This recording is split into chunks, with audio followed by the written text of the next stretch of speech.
And then Leslie also told Tomas that he picked the wrong sister. Tomas just needs to choose to leave town. Now that would be the best idea.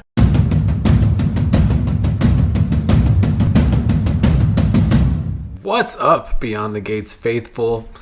Winterfest, our one episode of Winterfest has come and gone. And I liked today's episode overall. I will say there was a lot going on, which is what happens when soap operas have big events, have all these characters. But even though I liked today's episode, I do have to get this off my chest. The show hyped Winterfest for 6 weeks or more, just for it to be an episode and a half with no real high-stakes drama. I do consider that a writing failure, to say the least. Today's episode, though, there's only two things that bothered me overall. I thought today's episode was good. Let me get the two things that bothered me the most out of the way first. First of all, it seems as though our theory that Sharon was teaching Vernon how to sing for Winterfest was false, as that he did not sing today, nor did the Articulates. That doesn't mean that that's not still the case. I still hope that to be the case, but it might be a real affair at this point. Today, Tracy called out Sharon at one point for sneaking away with Vernon. And then Leslie was being very nosy, sneaking around, trying to listen to the two of them. So they seem to be dragging this out further, probably for Leslie to be nosy in this story too. I don't like it though. Also, I felt as though we were kind of robbed out of seeing Bill and Dani have to do the auction together. Maybe if this Winterfest was more than just one episode and a half, they could have done that. Because it's quite frankly the only good layered story on the show right now is the Bill, Dani, Haley, Andre drama. And I think that could have added more to it if Bill and Dani had to do what they had to do together on screen. But as we've been complaining about lately, more and more stuff is happening off screen, which is when a soap opera starts to go downhill. So, didn't like that. They did share scenes afterwards, but let me kind of just give a breakdown of my notes, because I took a lot of notes because there was so much things going on. Let's get out of the way that today Greg Vaughan finally debuted as Dr. Kial Rollins. The Kial spelled Kial. The writers were running out with that spelling because that spelling is not very white. But I did like our introduction to Kyle today. I like Greg Vaughan as an actor. I would say that Greg Vaughan can be charming with his characters when he wants to be. And that is certainly the biggest word I would use to describe the character of Kyle today. I felt like he was charming with Nicole. I felt like by the end of the episode, Nicole was getting charmed, even though she was trying not to, because as she's been saying, she's not ready for a relationship. But we don't know anything about Kyle yet. We know he's a surgeon with 2 kids. So we still have to discover more about him, more about his personality. Now, Greg's been on General Hospital, Young and the Restless, Days of Our Lives, even Queen Sugar. I don't remember his Young and the Restless character much, but on General Hospital, Days, and Queen Sugar, he's a babyface. He usually plays a good guy. Now, those characters usually do have problems, of course, because they are characters. So I expect Kyle to be a babyface in this scenario. It's what he usually plays, but I'd be surprised if he's not. I would be pleasantly surprised if he's not. But I think he's not going to be, because I think they see something with Nicole and Kyle. And frankly, I do too. I thought they did have chemistry in just one episode. I wish they would have met on screen the other day when Nicole was looking with the twinkle in her eye, liking what she was saying.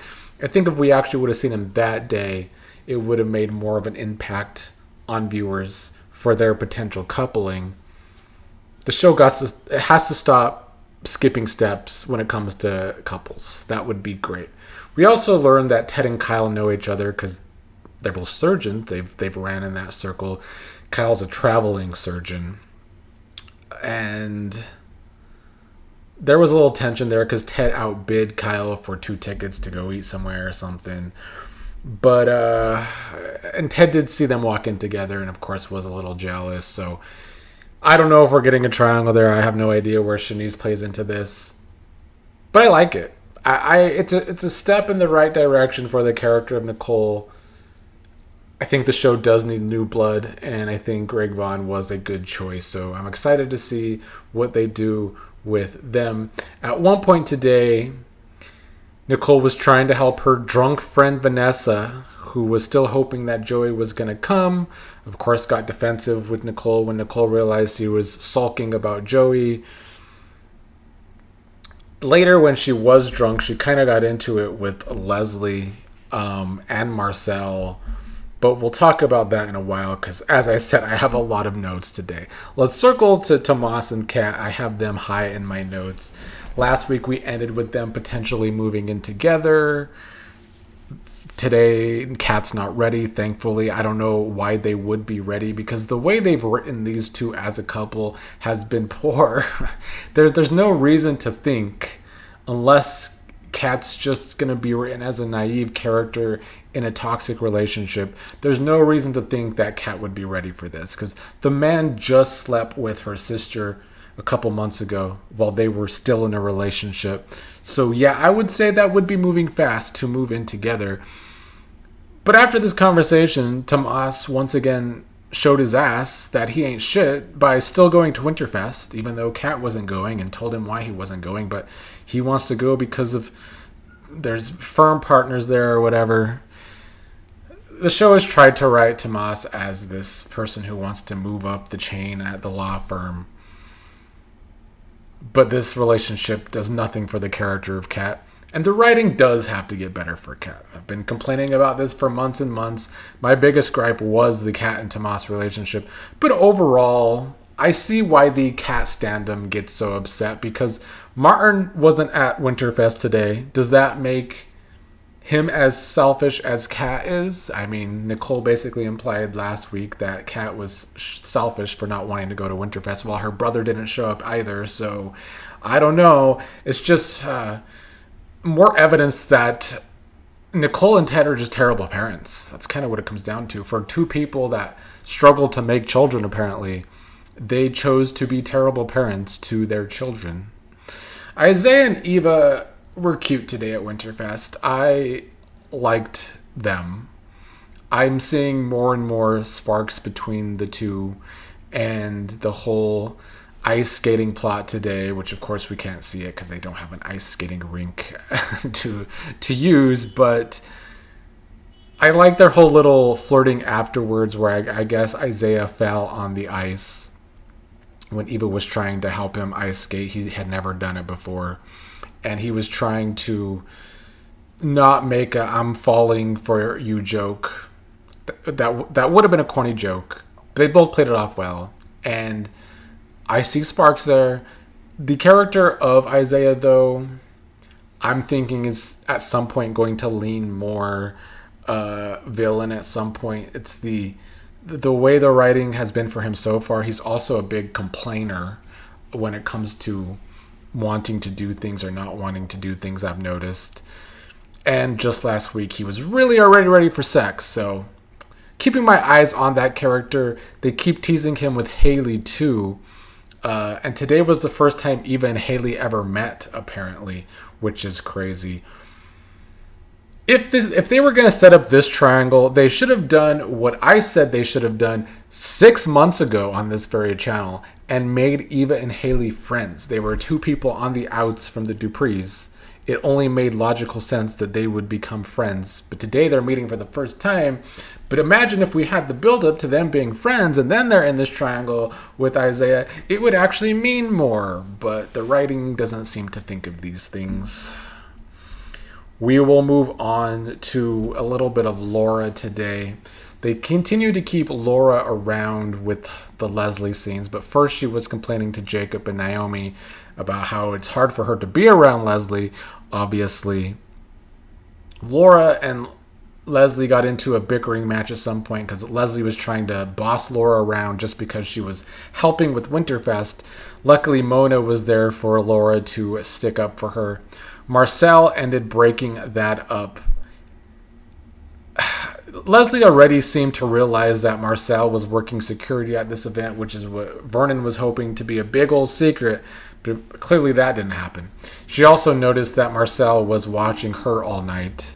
So far, Leslie's smarter than Marcel when it comes to those two and whatever they have planned for those two. I did like when Leslie told Jacob that Eva might be his sister-in-law at some point, because earlier in the episode, Jacob made some lame cop joke to Eva, and Jacob was shooting dirty looks towards Eva when I feel like he should have this energy for Leslie and not Eva. But I guess they want to write it this way because his brother and Eva might be hooking up. I don't know. And then Leslie also told Tomas that he picked the wrong sister. Tomas just needs to choose to leave town. Now that would be the best idea. And then Leslie ends up leaving with Marcel to Eva's surprise. Leslie invited Jan and Ashley to Winterfest. She wanted to invite her have-not friend Jan to Winterfest for the first time. I think Ashley had been there before because she's friends with Naomi.